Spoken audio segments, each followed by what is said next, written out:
officials of Capri, because this program and this workshop is being conducted with their collaboration. Now coming to the topic, the preamble of ATA lays out the intent of law in the following words. Act to provide for prevention of terrorism, sectarian violence, and for speedy trial of heinous offences, and for matters connected thereto and incidental thereto.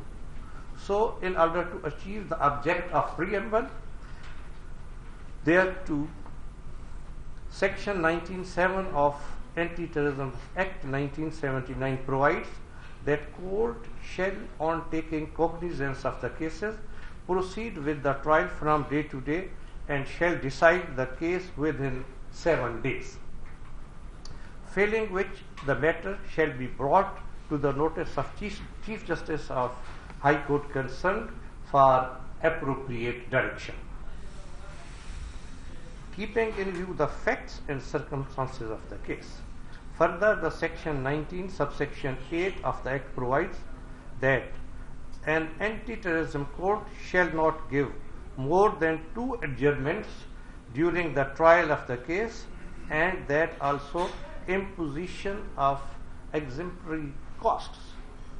If defense counsel does not appear after 2 consecutive adjournments, the court may appoint a state counsel with at least 7 years standing in criminal matters for the defense of the accused from the panel of the advocates maintained by the courts for purpose of consultation with the government, and shall proceed with the trial of the case.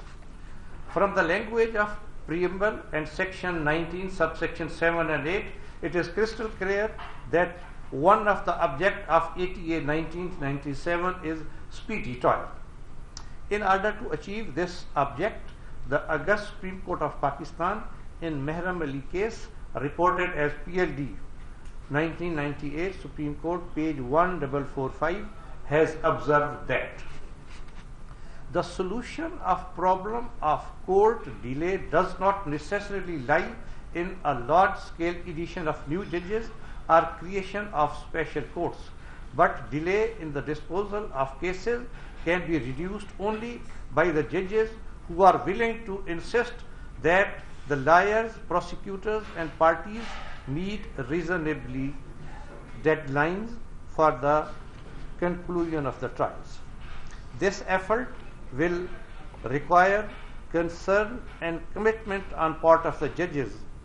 Judges will probably receive considerable heat from the lawyers, prosecutors, and understandably upset the changes in their scheduling programs. Delay in the conclusion of trial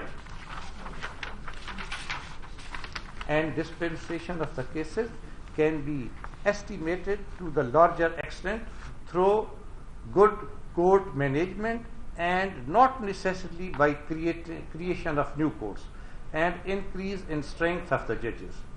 It is for the present officer of the court to evolve strategies within the parameters of the law procedure for accelerating the pace of disposition of civil and criminal cases, resulting in reduction of the delay and clearness of to it on the day-to-day basis, and pronounce the judgment within the 7 days as already provided in Anti-Terrorism Act, or as may be provided in any other law.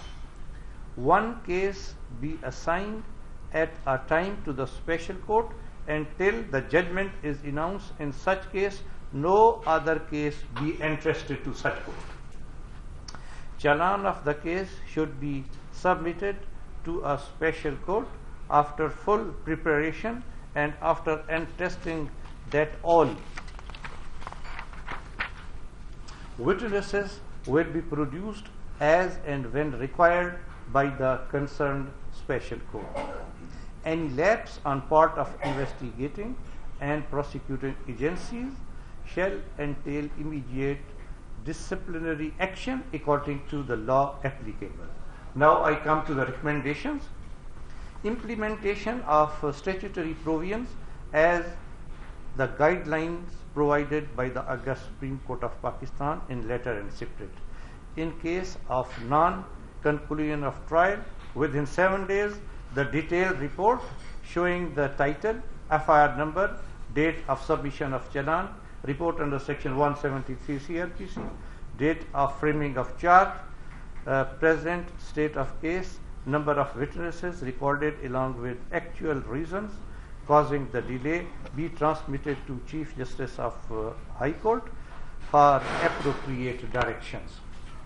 The protection of witnesses also another factor which can be helpful in the early disposal of the cases. Section 21 of the Anti-Terrorism Act and Section 8 and 9 of Punjab Witness Protection Act empowered the judge of Anti-Terrorism Court to make appropriate orders for the protection of the witnesses, which are as follows. Screening of the witness.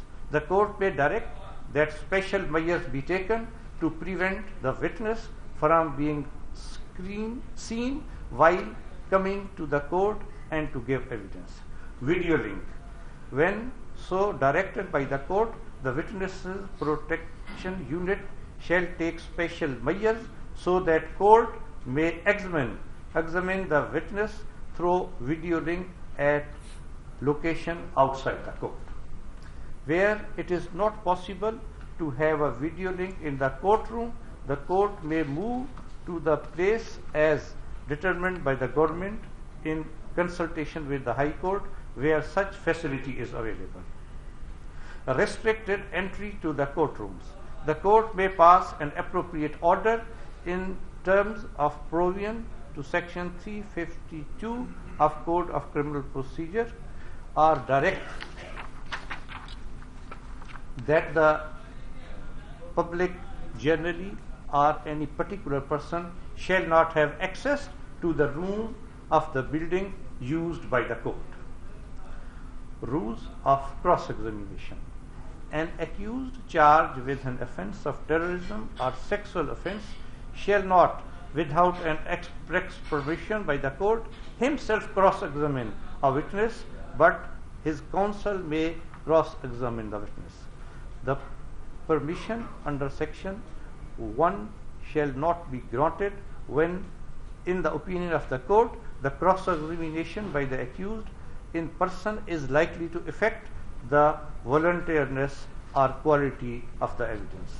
The court shall forbid the question to the victim of the sexual offence relating to any sexual behavior of the victim or any previous occasion with the accused or any other person unless such question in opinion of the court is relevant fact in the case. Reporting criminal proceedings. The reporting of identity of a person connected with the offence of terrorism or sexual offence or the identity of the member of his family shall be prohibited in print, electronic and other media if the person involved in the offence is under the age of 18 years. The reporting of identity of a person connected with offence of terrorism or sexual offence or identity of the members of his family shall be prohibited in print, electronic or other media. If the court is satisfied that quality or voluntariness of the evidence of the person connected will be diminished thereby. Where a person is or is likely to be required as a witness, the court, on the application of any party or on its own motion, make an order for preservation of anonymity of the witness or any other person who might be identified in the evidence of the witnesses, and to ensure that his identity is not disclosed in or in accordance with the proceedings. trials in the jail, where a government in consultation with the court is satisfied that trial cannot be safely held in a courtroom, it may by order direct that trial should be held in such jail as may be specified as under.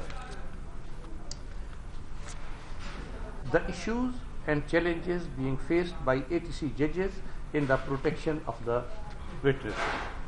Generally, the judges may face following challenges in protection of the witnesses.